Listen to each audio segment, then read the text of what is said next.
What advice could you give to founders when they're thinking about launching things that are for surgical procedures? If you have a device that has too many bells and whistles, you potentially outprice yourself in the market.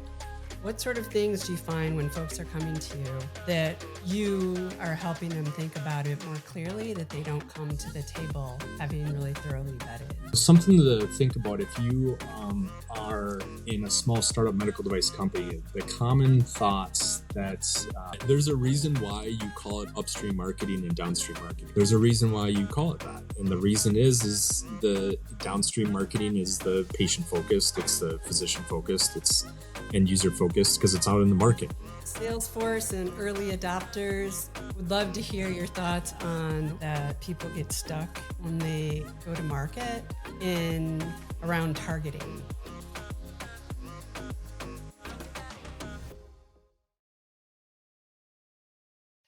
Welcome to the Message Engineer podcast for the Medtech Startup. I'm your host, Maureen Shaffer, and super excited to be here today with Jason Scherer, who is the founder and CEO of Medtech, a really fascinating incubator in the Minneapolis-St. Paul area.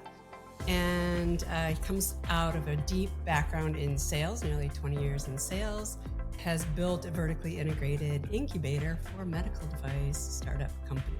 Thanks, Maureen, for having me. This is awesome. Yeah, I appreciate the opportunity to talk with you and your viewers. So I'm really excited. So thank you for having me. Yeah, absolutely. Great to have you. So we start typically with defining a couple of my favorite words.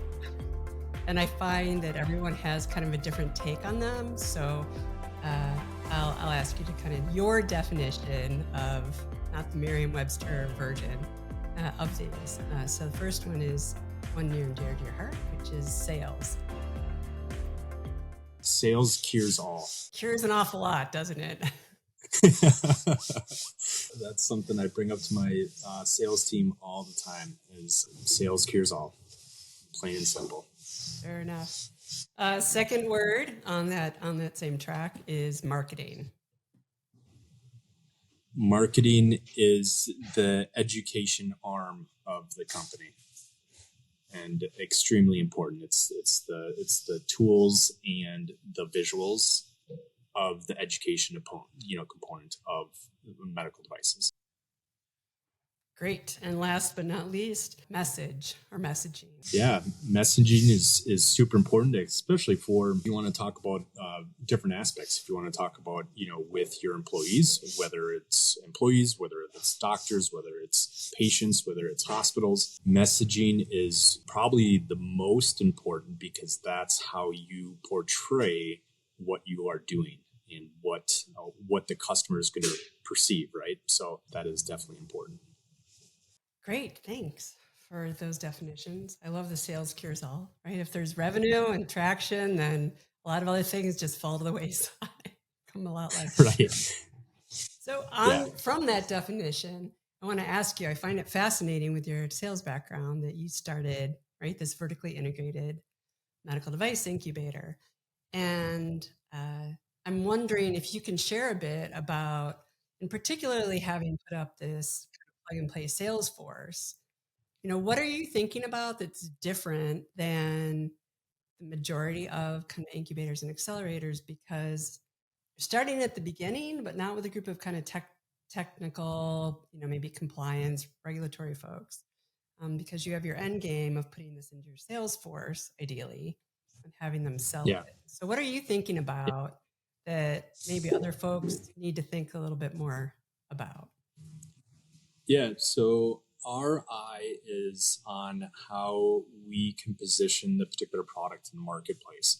Our sales team is not set up to be a full-blown Olympus, Johnson & Johnson, Medtronic type of sales team of constant touch points within a particular hospital system or physicians.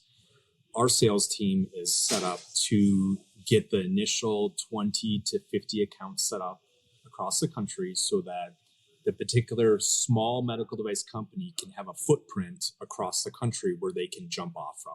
They can hire their own people and then enter into the marketplace very intelligently.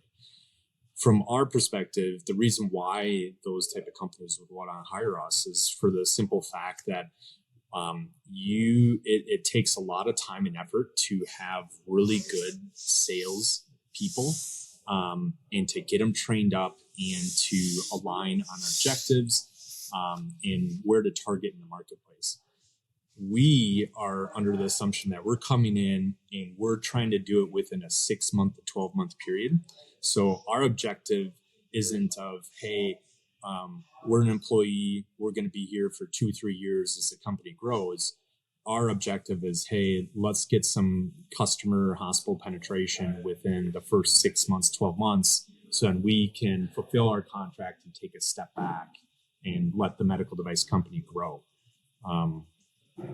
So from that aspect, we always look at, we get a deal flow of a number of medical devices that come through our incubator program every single day, month. And how we look at it is we have about 12 different, kind of check marks that we're looking for to make sure that this product is it able to be manufactured at a lower cost, right? Is there a good margin on the product? Is the product easily educatable, right? Is it easy manufacturable? Is there good IP around it from aggressive and defensive? Is it something that we can easily do in-house? Or is it going to take a lot of effort from outside the organization? Can we sell it? Because if our sales team can sell it pretty reasonably, that's also a consideration. The other thing is we have a worldwide look.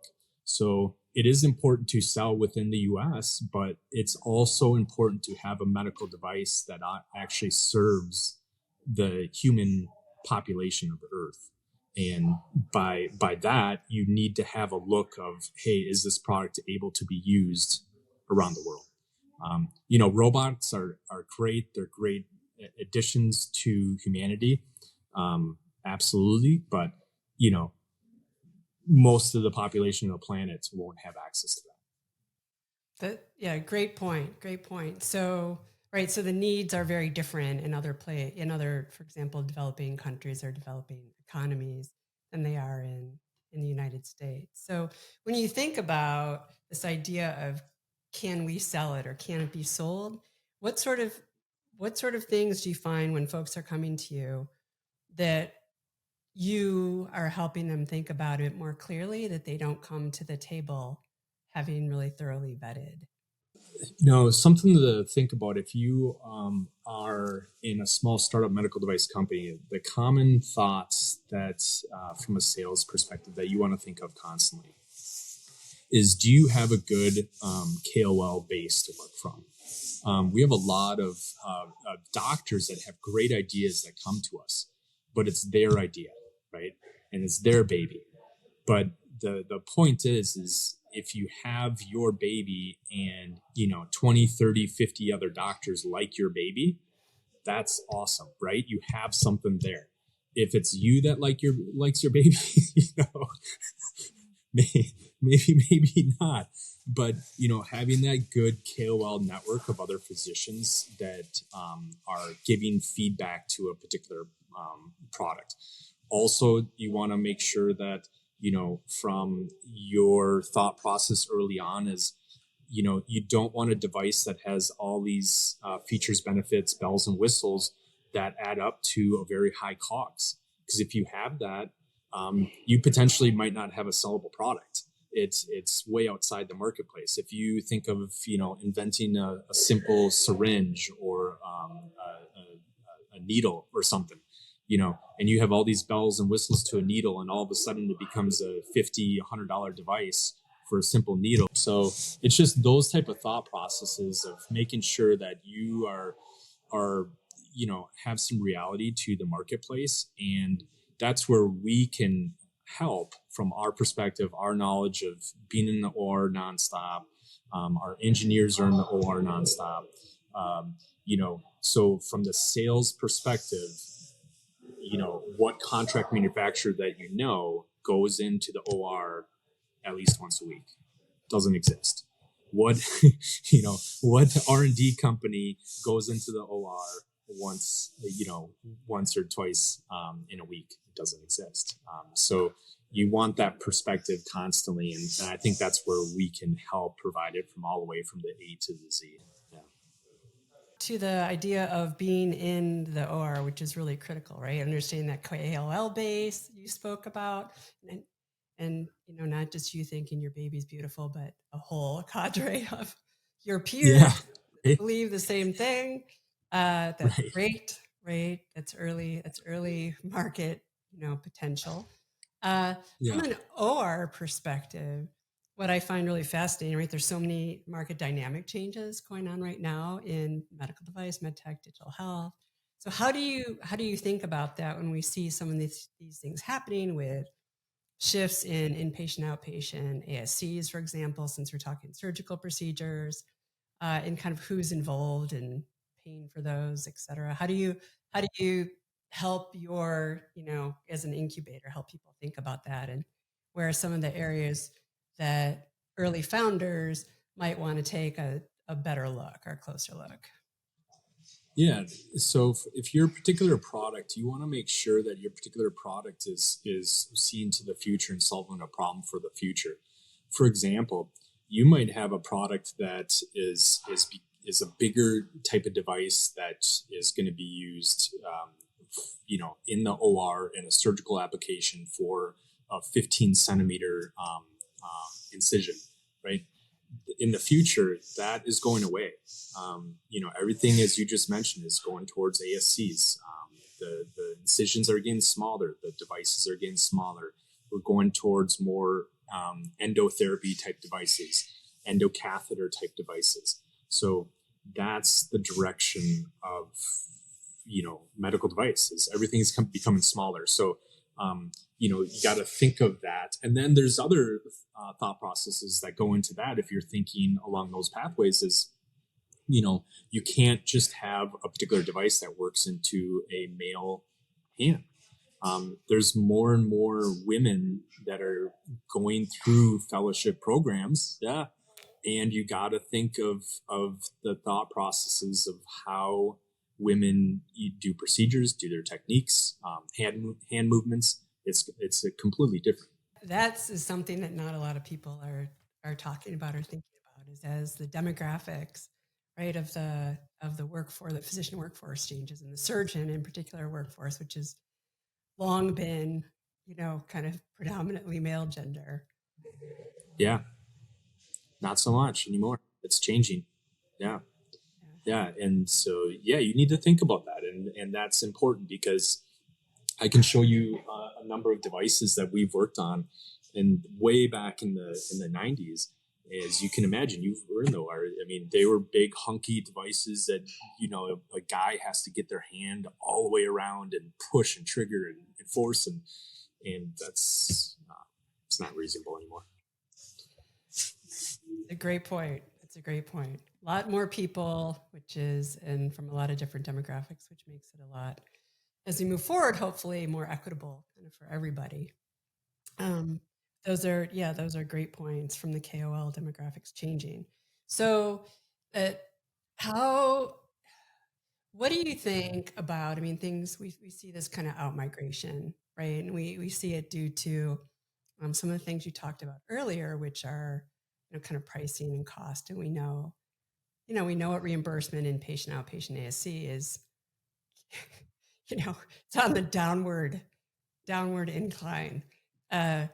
So how, what advice could you give to founders when they're thinking about launching things that are for surgical procedures, and to think, you said, Yeah. you didn't say plan for the future, but design for the future. I don't remember your exact term, but thinking about the future, what are the things? So different demographics, women's hands and and movements with surgical tools. What are some other things they need to be? As mentioned before, is that if you have a device that has too many bells and whistles, you potentially outprice yourself in the market. The other thing, the flip side of that, is if you have a device that doesn't provide a lot of value for patient or user, you have the same thing.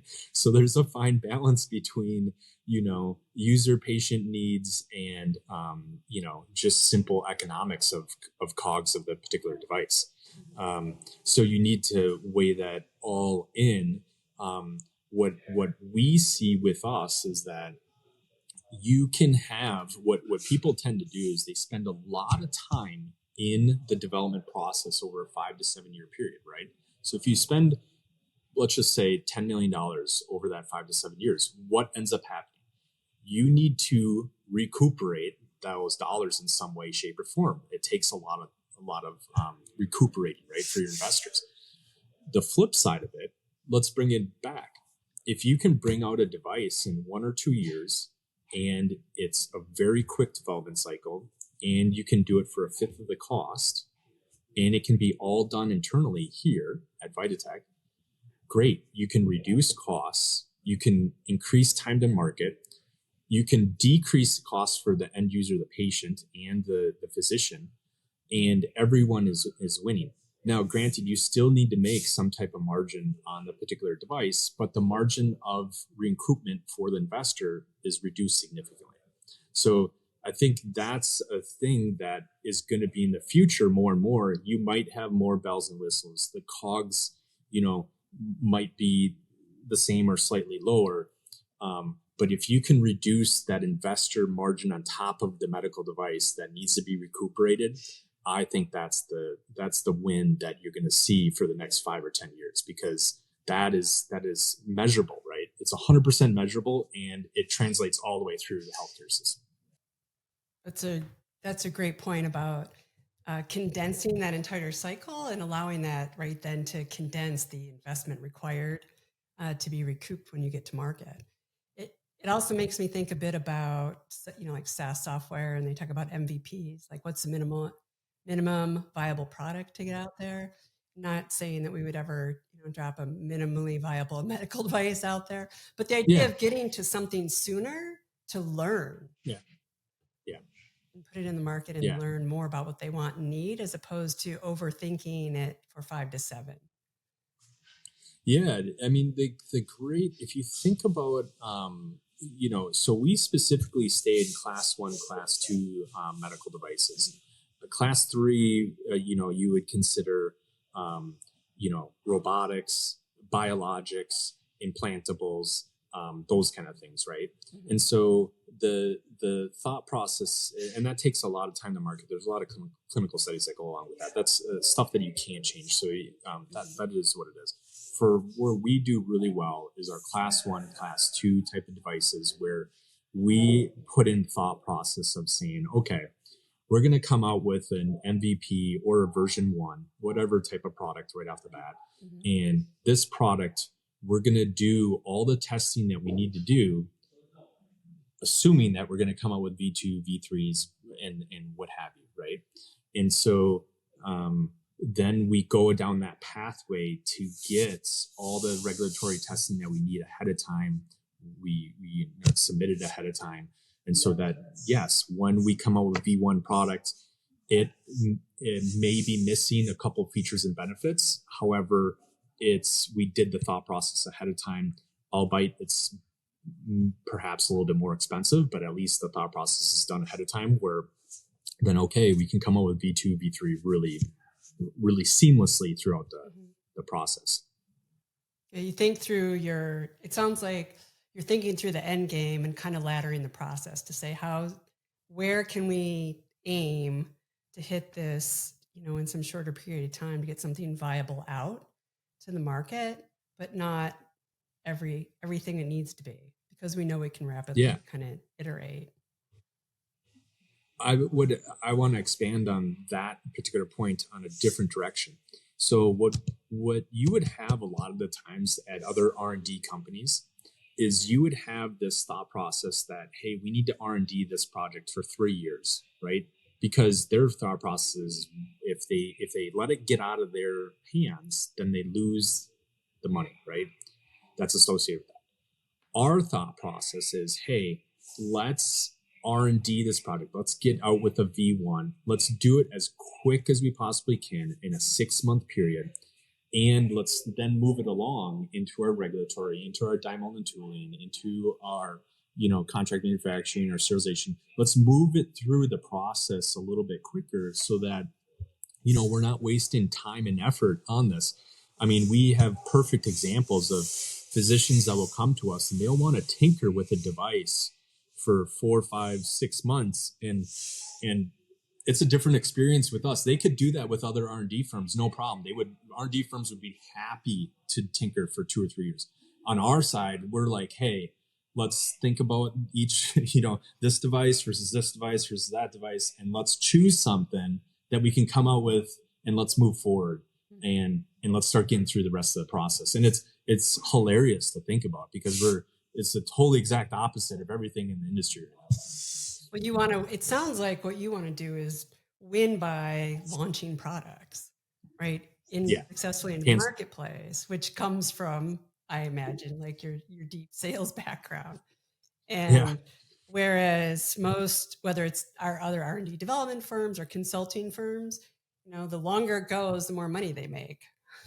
It's a big project bill. Yeah, and right? It's hilarious. We'll have doctors that come to us and they're like, hey, I want to do this project. And we're like, okay.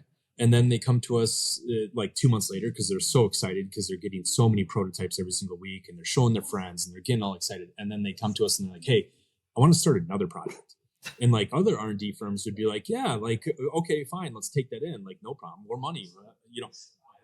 Our side is like, hey, like, we love that you love our first process, but we don't want to take on your second project right now. Let's finish this one. Let's get this one into contract manufacturing. So at least then, we will move it along, and then let's come back to this one. So let's do a stepped approach that we're thinking about this, very intelligently and not just taking your money for funsies. Yeah. Nobody wants that at the end of the day. Just trying to get a product on the market to benefit patients in hospitals and healthcare systems. So that doesn't make any sense. Yeah. I mean, we have horror stories all the times from various medical device companies that will come to us and they are like, hey, we've been manufacturing in China, we've been manufacturing in Costa Rica, we've been manufacturing in Mexico, and we're having XYZ problems and we cannot solve these problems. We've been in manufacturing for 3+ years and we need to bring it back because otherwise we're going to run out of money. And so you think of just that aspect. How many medical device companies have come through the system in the last 2-3 decades that have run out of money that would have helped patients, but there's a lot of bad actors that drain these small companies of their money. Yeah, that makes a lot of sense. I think it's always fascinating to me, and like within, let's say, a startup medical device company, let's assume you have all the people at the beginning. But if you have someone in marketing, someone who at least represents or has a sales background and R&D and quality and all the usual suspects, regulatory, then you can make balanced, thoughtful, kind of cross-functional decisions.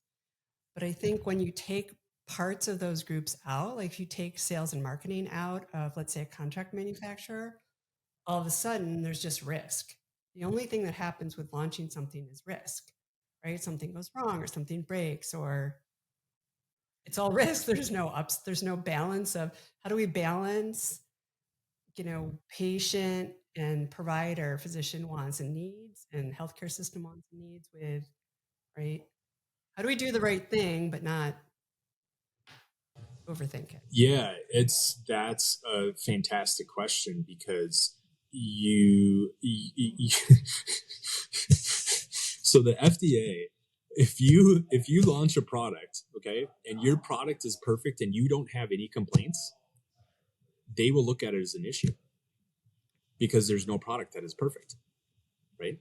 So, and then you have it on the flip side. If you have a product that comes out and has a ton of complaints, then that's an issue. So there's like this balancing act of making sure that you document every single complaint, that you're making action items for every single complaint, and that you're doing the right thing every single time. But at the same time, there is risk to every single medical device on the market. It doesn't matter what it is. There's things that just happen, and that's nature of medical device. It Nature of happens. medicine, right? Yeah. Yeah, absolutely. Yeah, it's more of what you, like you said, on the back end, what do you do when that happens? How quickly do you Right. investigate it? How quickly do you decide, which path does it take? Yeah. And communicate that back. And I think that, yeah, having that kind of sales outlook of what's the customer thinking about this? How does this impact the customer? Is really critical. Yeah, 100%. And so having that documentation, having the complaint handling in place, making sure that you're doing the right things from a quality standpoint and the regulatory standpoint after the fact is all super super important. And then to talk about, again, going back to it, what is the messaging, right? So what is the messaging back to the customer, and physicians and hospitals, and making sure that that it is done correctly and the right way. Those are places that people don't often think about messaging from that standpoint. But quality is a huge, right, in complaint processes and whether it's officially, right, we know the difference, right? Whether it's officially a complaint, whether it's officially Right. feedback, whether it hits kind of the level of an MDR, Right. right? There are grades to this, Right. but the customer doesn't care so much about that as much as they want to know, what are you doing? Have you Yeah. heard me? What are Yeah. you doing about it? What have you learned? What else are you going to do? Yeah. Yeah. So, Yeah. 100%. And that even goes back to our manufacturing standards of making sure that it is communicated back to manufacturing as quickly as we possibly can, and our engineers.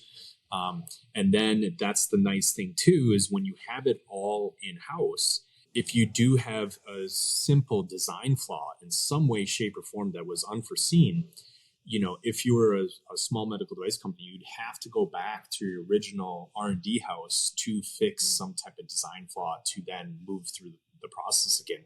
And with us, it's all internally. It's all, and I think, to go forward in another direction, what we do specifically at our location, which I found just really frustrating working with other contract manufacturers, is that we allow other medical device companies, their engineers that we've manufacture products, we allow their engineers to have offices on site.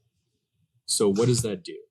That allows to have that immediate feedback right then and there to overcome issues or things that need to be done on a daily basis, instead of saying, hey, other contract manufacturers, they'll say, hey, we'll jump on a call on a Zoom next week and we need to work through X or work through Y or Z. We are solving our problems immediately, like right away, same day. it's fascinating. As you're talking, I'm thinking about a couple of things. And one is that you typically want to outsource things, whether you're, spinning up McDonald's franchises or Starbucks, right? Or medical device companies, that you typically want to outsource things when you're at a steady state, right? When things are known, when you've done it forever, when you've done a boatload, it's documented from here to the end of time. You have a whole crew of people that can help make that happen and do the training and education. And as a startup medical device company, the beauty of startups is that they're nimble, right? And flexible, and they can react to input and changes and new information. And so it seems to me that it's interesting because the zeitgeist is more outsource it here, outsource it there, at least pre-pandemic, right? There's a little bit of onshoring movement coming back. But it always been lowest cost must be outshored, offshored must be, right? Offshoring is good. The issue with that is that if you have complex devices, complex mechanisms, and you have a massive amount of things that still need to be done, no matter what, these things need to be done in the U.S. For example, your regulatory still needs to be done in the U.S. Doesn't matter. revisions on dye molds still need to be done in the US. Sterilization still needs to be done in the US. Salesforce still needs to be done in the US. Distribution and marketing still needs to be done in the US. So yeah, great. You can save on, your quick dye mold. You can save on contract manufacturing, but then you have all these other components that still need to be done in the US. It seems, I'm curious what your thought is on this. It seems that would get in the way of what makes medical device startups win, which is this idea of nimble and flexible and novel and doing things a new way versus like, how do you win when you're competing against the billion-dollar behemoths, for example? And it seems as if this idea of having the key components, at least initially in that early phase of prototyping and manufacturing and that you're building a structure for speed. 100%. Like, for example, when we have all the components in house and we tell our inventor, because I had the opposite experience. When I can tell, it doesn't matter if it's a medical device company, contract manufacturer, university, or an individual doctor inventor. It doesn't matter who of these customers that we have. When we do our weekly meetings with them, which again, not a lot of R&D companies do. When we do weekly meetings with them, we provide our rapid prototypes every single week to them, and we don't nickel and dime our customers, which does not exist in the marketplace.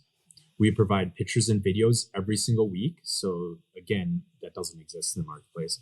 And we provide this slide deck to them every single week of learnings that have gone on, good, bad, and different, doesn't matter what it is. But the cool thing about that is allowing for learnings to happen and transfer of knowledge to happen really, really quickly. So it's competing with the behemoths. One thing I heard from I forgot, it was someone influential, but one of their thought processes was, if you're going to start up a business, what can you do to start up a business, and how can you do it? You take an existing business that has poor customer service and poor timing and charges a lot of money, right? You just beat them on those three things and you have a great business. Right, because someone has already proven the fact that the business is needed, right? Yeah. You need to be like the fast follower and do it better. Yeah. And there's plenty of businesses out there like that. I mean, look at SpaceX. I mean, look at, other, there's plenty of other people to look to that are doing the exact same thing, that there's been an incumbent in the arena forever. And then you just come in and you disrupt it by literally just doing timing, better customer service, faster deliverables. And so you're positioned in obviously the mecca of, I don't want to say that. You're positioned in a great area of the world for medical device, right? In the Minneapolis-St. Paul area, which is great. And one last question when you think about adoption, right, and driving adoption, which is traction or sales, and you have this kind of early sales force, it's presumably punching into probably kind of early adopters. How do you, and you said at the beginning that you're asking them questions about KOL groups and how many people have they spoken with and what do they think? Like how, market research, have they tested it? Is this viable or is it not? I like to think of this idea of start with the end in mind. And I'm just wondering, as you're getting individual surgeons and your universities with all these like tremendous ideas, are there other things beyond just kind of the KOL board that they need to be thinking about, from the beginning to answer, is it viable as a business model? Forget can it be made? You talked about cost as well. I think of a lot of the times of going and maybe this is not the right way to think about it though too. If let's just say, for example, you have an amazing needle that changes whatever, it has XYZ, bells and whistles on this needle, but you have to sell it for 10 cents, right? And it has all these bells and whistles. To do the sales and marketing effectively for that type of device, right? Think of the amount of effort that you have to put in to bring that to market.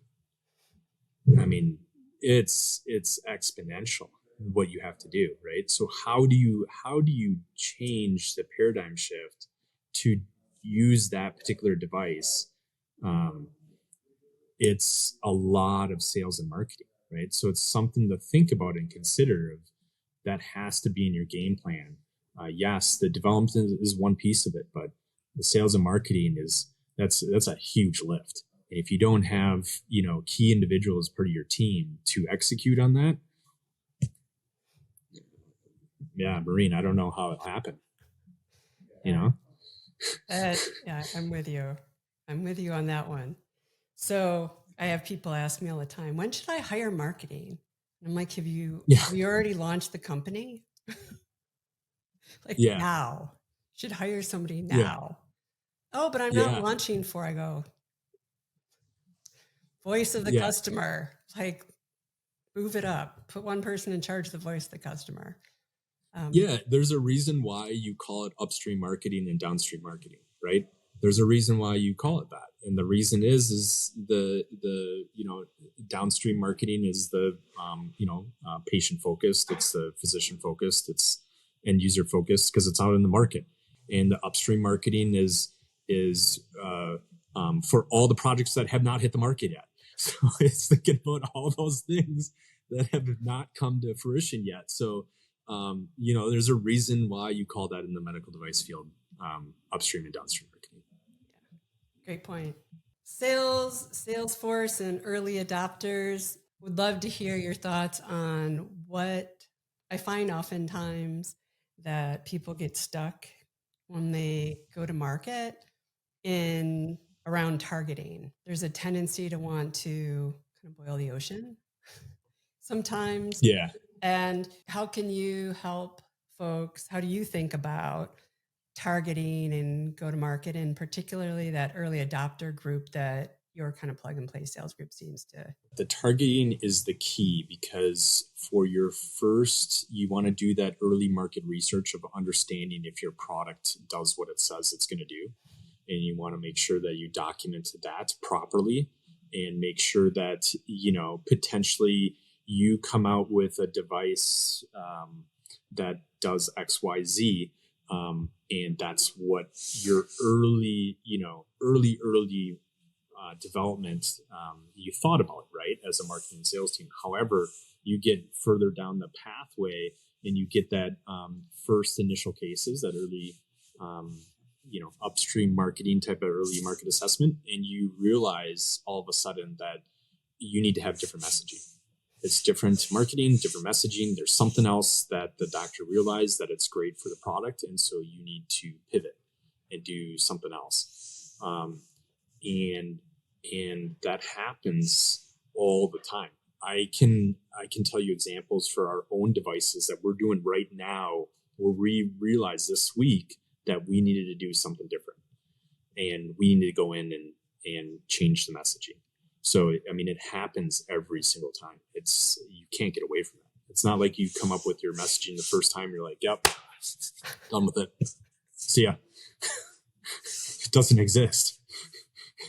Yeah, that is a great point to share, because it's very much of a living organism, right? And it has to adapt to that, right? You're doing that, putting it in the market, you're learning, you're listening, and that's the whole point. Then you adapt based on that. Right. And you have to. Then the competitor does something different, you adapt, right? The market has some shift, you adapt. But the messaging and is one of those pieces, right? That has to shift alongside that. So so then you talk about white papers that need to be done, clinical studies that need to be done to support that messaging, right? Support that that marketing effort. There's various things that need to be done to support that. Those educational tools then help the sales team. Obviously, that's the whole point, but it needs to be a combined effort. Yeah, 100%. Absolutely. No doubt about it. There is, that's when the best marketing happens, I think, is when sales and marketing can, even though they come at things oftentimes from different perspectives, which is appropriate, the whole idea of a cross-functional team and matrixed development, and are able to intersect on kind of what's important and or what shifted and what needs to change. So, and build those structures out that allow them to do those sorts of things and change like what you're building at Vitatech, right? Like, hey, this just launched. We just learned about that, this, the other thing. What can we do about, right? Maybe it's marketing or sales related. Maybe it's quality related. Maybe it's R&D related. But that. No, 100%. And so it's one of those things that I think, just in the entire industry for what's out there right now, for you think of all the different buckets that are out there right now, whether it be R&D, whether it be regulatory, whether it be die mold tooling, whether it be contract manufacturing, ETO sterilization, distribution, marketing, sales. You talk about all those. I think the problem that you end up having right now, and that's why you can see it in literally the market, is it takes 5 to 7 years to come out for a medical device because you have all these different groups that are trying to communicate with each other, and it takes forever. And so, by bringing that all in-house, we bridge that gap as quick as possible. It's still going to happen, but we try and bridge that gap. You got to bridge as fast as possible. It's really interesting because you have these medical device companies, right? You have they have these headquarters all over the U.S., right? So you have 5, 6, 7. I mean, even all the big guys. You name them. They all have 10 plus locations across the U.S., right? And so you just think of the bureaucracy and the level of communication that needs to happen across internally, just among their own, not including outside vendors or outside resources. I mean, it's just massive amount of communication that needs to take place, and it doesn't happen as quick as it should. I think that's right. I mean, that's probably one of the many reasons why the kind of extra large global incumbents look to startups as their like M&A, right, to bring innovation in. So not to say they don't have their own kind of innovation groups within, but largely got a couple of handfuls of those folks. And I don't know what the number is these days, but it's over 1,000 startups. I imagine if we lobbed digital health in there, we'd be in closer to 5,000 startups, right? The balance is completely off because startups need to do something completely different and in a completely different way to build and design, develop, to market and sell, right, to launch, than the larger companies do. And so I think it's interesting I work remotely, right? Yeah. Have for, if you count stuff, like 14 years now. So on the corporate side and on my own. And, a lot of people hollering about return to work. But where I started was at Cordis in Miami, Florida. And it was all there. R&D, design, we tooled they made their own die molds. I mean, everything, ETO sterilization, right? Which is going the way of the dinosaur. But everything was there. You might have had to walk to another building, 50 yards from door to door, but as it grew on a small golf cart kind of down the road, 100 yards. Yeah. But it was all in one place, and we could have those, and it facilitated things. As much as I love working virtually, I think when you're working as a cross-functional team like that, it's nothing beats it. Yeah, it's super quick, and the ends up, when you have a special company like that, what ends up happening is you get bought up really quick. It ends up happening. Yeah, the needs are very different. Yeah. So I think of all of that. I think of how that communication standard and what else we can add internally to do better, quicker, faster for our own clients. I think of because we do have a number of different projects, number of different things that, add into our core competency. We're not just a, dental company. We're not just an ophthalmology company. We're doing a lot of different things, which requires a lot of capital equipment, which then requires a totally different investor set that we need, because we're looking for a growth investor instead of, a core competency PE type firm that is looking at just the core business. So it's really, to do the growth and to get investors. Thankfully, from our standpoint, I've funded this whole thing by myself so far, and we haven't taken any outside investment. I think we might hear shortly to do some of our growth, but to do it internally, to do it yourself with no outside investors is super hard. I imagine that is very challenging.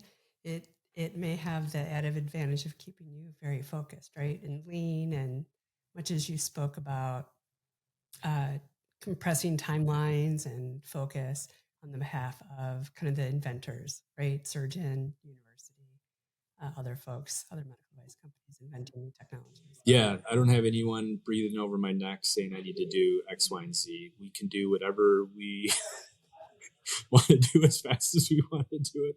And good news and the bad news all wrapped up right there in that statement. Yeah, that's pretty much how it works. Yeah. Good enough. Yeah. Great. Is there anything that you really wish I had asked you that I haven't asked that you wanted to share? No, I think, you did a good job. I think you hit on a lot of different aspects. From other podcasts that I've been a part of, you've gone a little bit more in depth on both ends, which is refreshing. It's really nice. So I appreciate that. I super appreciate it. It's really nice to you. Yeah, thanks. Yeah, it has been great to have you. Last and final question. If someone has a brilliant idea that they think is going to change humankind, patient kind, healthcare consumer kind, what's the first piece of advice you'd tell them? Yeah, get feedback from a ton of other doctors in the space. Don't be afraid that someone's going to steal your idea. In the medical device space, it's so hard to come out with an idea. Don't go and get a patent right away on your particular idea or invention. I've done that so many times where I've patented ideas and then I get through the R&D phase and I have to repatent, and then I have to get through manufacturing and I have to repatent again because it's not manufacturable. And so, I see it from inventors all the time where they're like, oh, I have this amazing idea. I'm not going to tell anyone. I'm not going to get any feedback. And I'm just going to go and patent it and spend, $15,000, $20,000. And I'm like, that's okay. But you're going to have to do this over and over again. So it's not worth it. Yeah. That is great advice. Learned firsthand. So spent a lot of money learning that the hard way, and I'm not going to do it again. There you go. Now you can teach other people to avoid that as well. So that's a great point. I've had the unfortunate discussions of, joining a company, and then I remember one in particular, and this very, engineer, relatively new, super excited, has 3 products he wants to show me, and the company had been very secretive, and they hadn't one. And I said, who have you spoken? First question, like, oh, so who have you spoken to about this? 3 people who all work together at one facility in the same specialty. And I was like, okay, let's see what you have. And then he shows them to me, and I was like, it's like the flattery sandwich. I was like, well, it's great that you've been able to X, Y, Z. Let me show you how this isn't going to. Now, when you put it here, it's going to do, okay, look, that just was a clip applier. I'm like, you put it up against the phone and clip shoots out. And now you do this. And he was just like, years of work And I'm like, I'm so sorry to tell you this, but Yeah. you have to talk Yeah. to more people. You have to talk to more people. Again, it goes back to the core component. I think of your podcast, you got a message, you got to communicate with people. You can't keep it to yourself. It's not going to do any good. Keep it to yourself. I have, all these doctors on LinkedIn that say that they have, 50 some patents. Good job. How many of them have come to market? Zero. I can have my little girl do 50 some patents tomorrow. I just need to spend the money to do it.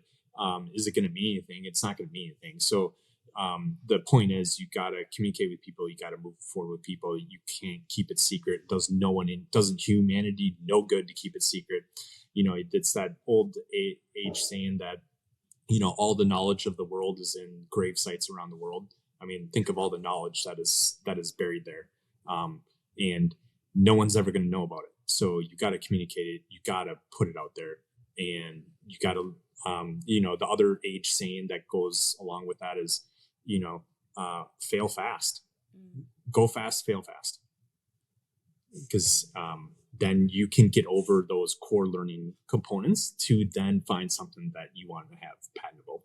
Great place to end. Powerful advice. So really appreciate your time today, Jason. Thanks for joining us. Yeah, and no problem. Thank you. I'll see you next time on the Message Engineer podcast.